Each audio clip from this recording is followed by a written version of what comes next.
What's going on, everyone? Welcome back to the show.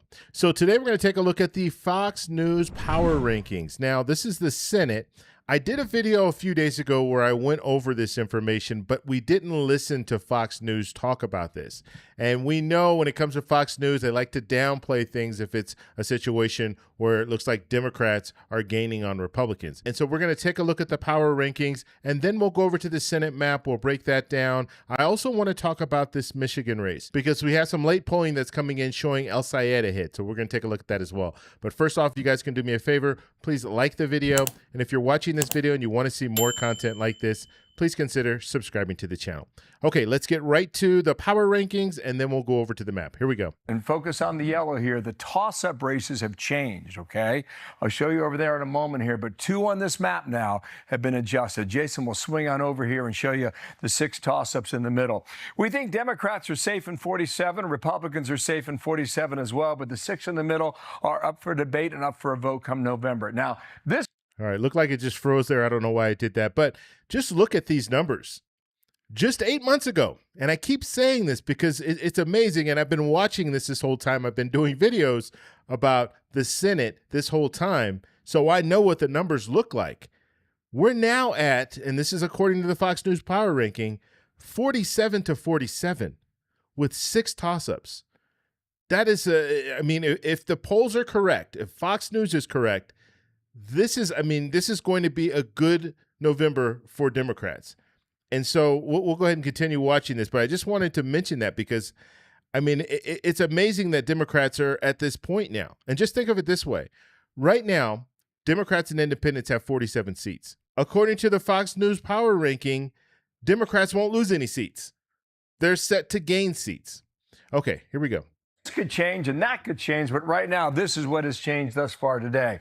I'll advance it one time, and here's why. Texas went from lean Republican to a toss-up. Carl. And that's a big one there. I don't know what's going on with this video. It looks like it's kind of stuttering, but that's big there. Texas went from lean Republican, and remember, 8 months ago, it was more likely Republican. I don't think it was ever really solid. I think it was more likely than solid, but likely Republican. Then it moved to lean Republican, and now it's going from lean Republican to toss-up. That's incredible when we're talking about Texas. Coming up in a moment, he'll explain that. Michigan, based on the outcome of the vote last week at El Sayed, went from a lean Democrat to a toss-up as well. Okay, so for Democrats, this is something Democrats need to watch, right? Michigan has moved from the lean Democrat to now a toss-up. So that's something worth noting. Now you have here in the middle, you've got Alaska, Iowa, Maine, Michigan, Ohio, and Texas. We believe a half dozen states will determine the majority for. Okay, and before he even goes off that screen, if you look there, the lean Democrats, you have Georgia, New Hampshire, and North Carolina. When it comes to lean Republican, there's nothing left. And for the likely Republican, you have Kansas and you have Nebraska. But when it comes to lean Republican, you no longer see anything there. And could we possibly see Nebraska move from likely Republican to lean Republican? Because remember, you have Osborne, the independent, that's running there. The U.S. Senate.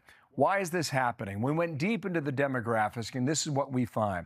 Hispanics moved toward Donald Trump in 2024, but our survey suggests the Hispanics are coming home yet again. But the African-American population seems to... And so when he says coming home, I don't know if he means they're moving back to the Democrats.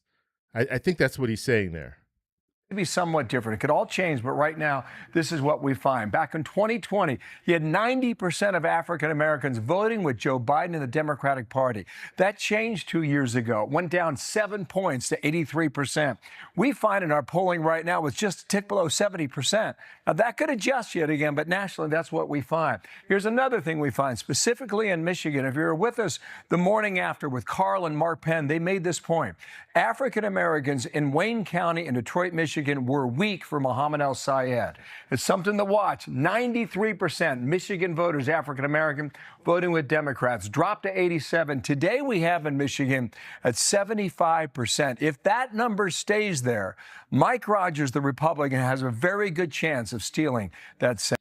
Now, one thing that I want to mention, I mean, he's talking about this, and you see he's showing 2020, 2024, and then now.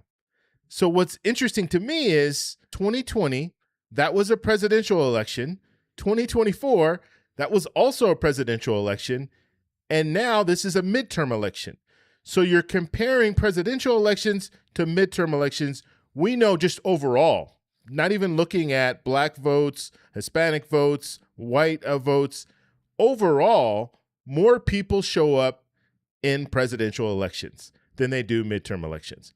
So that's what's interesting to me. Now, I would like to see what's the breakdown when it comes to whites. What's the breakdown when it comes to Hispanics? He's just showing the breakdown here when it comes to blacks. It's interesting that he's not using 2018 and 2022. He's using the presidential election. So you have to pay attention to things like this, because this might look like, oh wow, looks like the black vote is they're not turning out the way that they were back in 2024 and the way that they were back in 2020. Well, those were both presidential elections. Let's take a look at another clip from Fox News. Here we go. Absolutely, it could. And Karl Rove is right. I mean, Republicans have a problematic candidate on their own.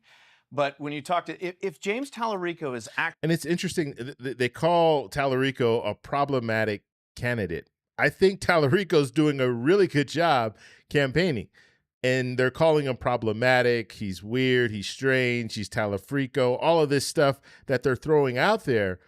But the bottom line is, people are concerned about affordability. They're concerned about the fact that prices are high. That's what they're focused on. They don't care if someone's weird if they are there to fight for them. They don't care about that. And so this type of politicking, it's not going to work. It's just not, because people are concerned about their bottom line. They're not concerned about weird people. They're just not. Actually the guy who can turn Texas blue, it will be shocking. Beto came close running against Ted Cruz, but he is doing well in the polls. The question is whether Republicans turn out. I mean, and whether they end up voting for Ken Paxton. I would agree with him. It's going to be up to Republicans if they are going, if they turn out. But in Paxton, you don't have a candidate that can energize the base. He can't energize Republicans to get out and vote. We're already seeing that he's struggling to raise money because he can't energize Republicans and energize people in general to donate money to him. And so when you're looking at Talarico versus Paxton, Paxton is struggling, and I think he's going to continue to struggle. And I think we will see low voter turnout when it comes to Republicans in Texas. And the main reason for that is the economy. The main reason for that is you have people who have soured to President Trump. And just the latest news when it comes to beef, and the fact that, Trump is saying that he's going to allow these tariffs to be waived for other countries to send in beef. You have a lot of ranchers in Texas, and they're going to be they already are very upset about this decision from the White House. And so that's not going to help. And so, I mean, and what is Paxton going to say about that? Because now you have the president saying this. You're in a state where you have a lot of ranchers, and this will impact your state. How does Paxton weigh in on this? What does he say about it? Does he even address it? Because we haven't seen Paxton. I mean, he's doing these controlled interviews where he goes on Fox News, he goes on Newsmax, and that's it. You don't really see him. If you see him out on the street and someone asks him a question, he doesn't answer those questions. He just walks away. And so he's not answering tough questions. He's not doing town halls. He's not doing anything but going on Fox News and Newsmax. That's it. How are you going to broaden your base? How are you going to bring in some independence if all you're doing is going on Fox News? It's just not going to work.